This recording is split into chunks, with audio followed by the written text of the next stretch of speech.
Avatar movie review. Alright, well, this movie has been on my list to watch for a couple years, actually.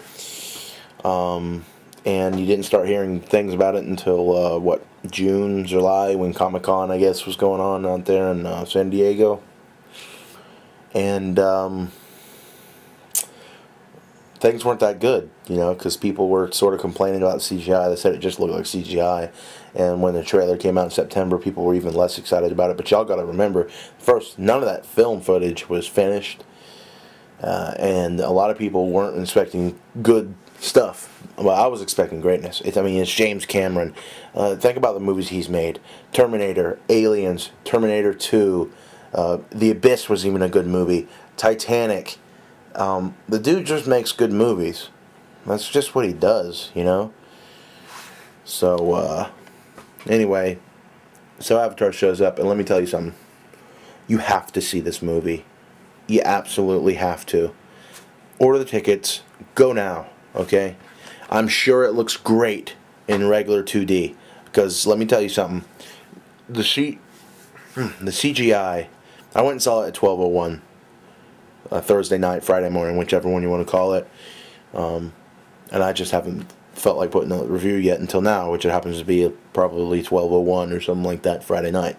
Or Saturday morning, whichever one you want to say. But anyway, that movie is awesome.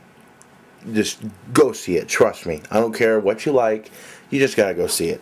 It's gonna be the most beautiful movie you've ever seen in your life. I'm not even kidding. The scenery in this movie is fantastic. And it's all fake. None of it is real. It's all CGI.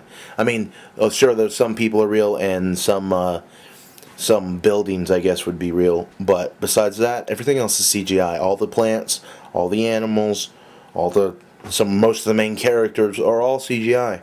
And some people right now are like, oh, it's too computer generated, because you haven't seen it. Trust me, go see it, because this movie blurs the lines of reality and CGI. It blurs it. You won't even know. Let me tell you, near the end of the movie, there's a scene where a CGI character and a main character embrace, and you can't tell what's CGI, because the regular character, the human character, is real human. They didn't CGI it, so he's real. And then it's with a CGI character. They're touching, okay, hand to hand or whatever.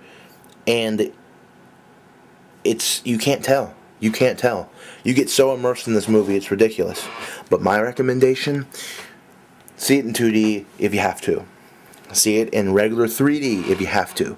But if there's an AMC around you, or an IMAX theater around you, AMC that has an IMAX theater, and you can see it in 3D, do it. Do it. Trust me. Go see this movie in IMAX 3D. Now, it's going to take a few minutes for your eyes to adjust to 3D. So, like the first 5 minutes or 10 minutes of the film, it sort of looks shuddery. The motion looks shuddery. But I'm guessing your eyes adjust, because it wasn't like that for the rest of the movie. Let me tell you something, dudettes, who's ever out there watching this, go watch this movie. Alright, the theme of the movie, moving on to the theme, the story, it's a little overtold. It's basically, you ready? I'm not going to give you spoilers. I'm not going to tell you anything that happens. I'm just going to let you know what the story is. But if you don't want to know that, mute it, and I'll give you a thumbs up when I'm done talking about it, alright? So, I'll give you a second. One, Mississippi. Okay. The story is basically about, all the old Indians movies, Dancing with Wolves, Last of the Mohicans. It's an Indian type movie.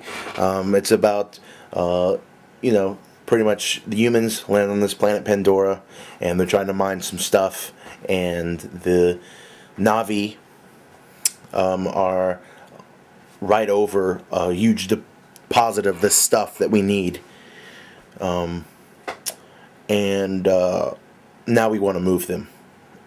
And if they won't go peacefully, we'll make them go aggressively. That's basically what this movie's about. It's an old Indian theme. James Cameron just took it off of the planet Earth and took away the Indians and put it on the planet Pandora, added a bunch of sci-fi stuff, and made them 9-foot tall blue aliens.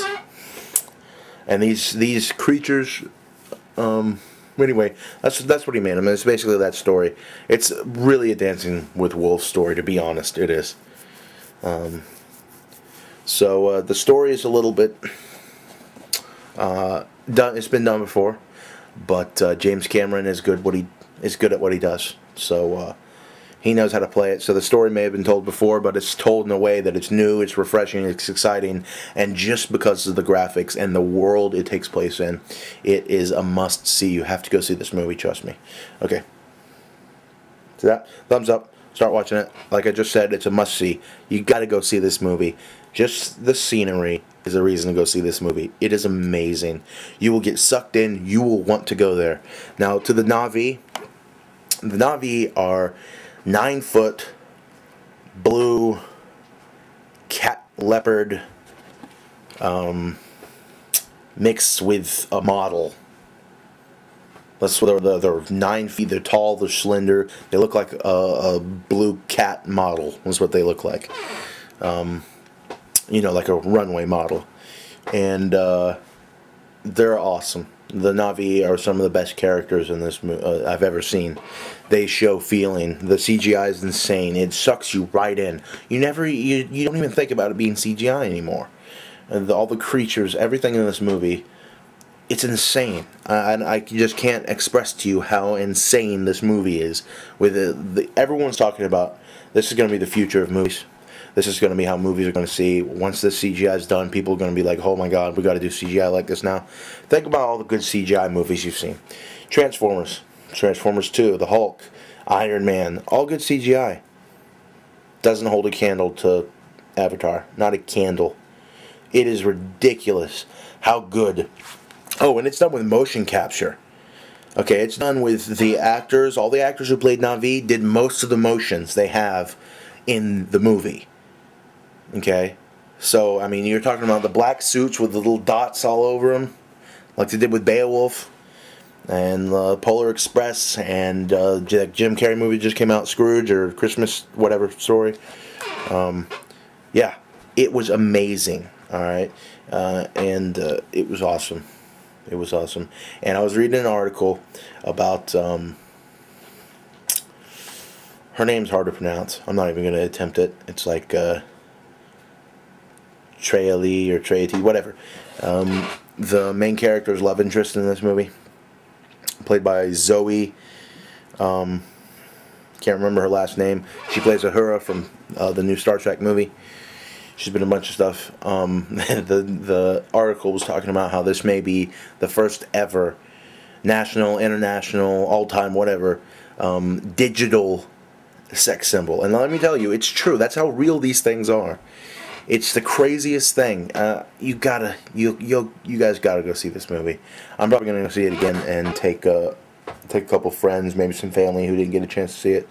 Me and a good group of friends went and saw it. So, I mean, you gotta see this movie again. It's I just keep saying the same thing over and over again. It's amazing.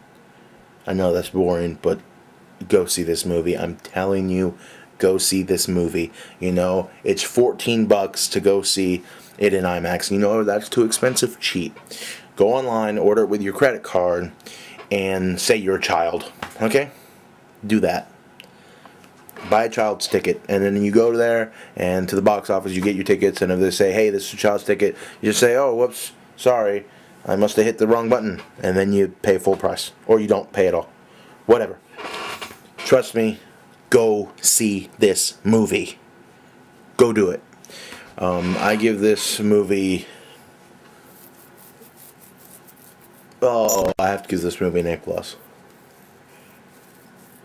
Out of, let's say, then the only bad thing about this movie is its running time. It does run a little bit long, but the last 30 minutes of this movie are well deserved. I mean, maybe a little bit of a middle part could have been cut out, and that's about it. So I'd say out of a 10-point scale, I'd give this movie a 9.5. A 9 to a 9.5 at least. So this movie's great. Go see it. I'm telling you. Go see this movie. Check it out. Avatar equals awesome. So this is LSS64. See you later. Avatar.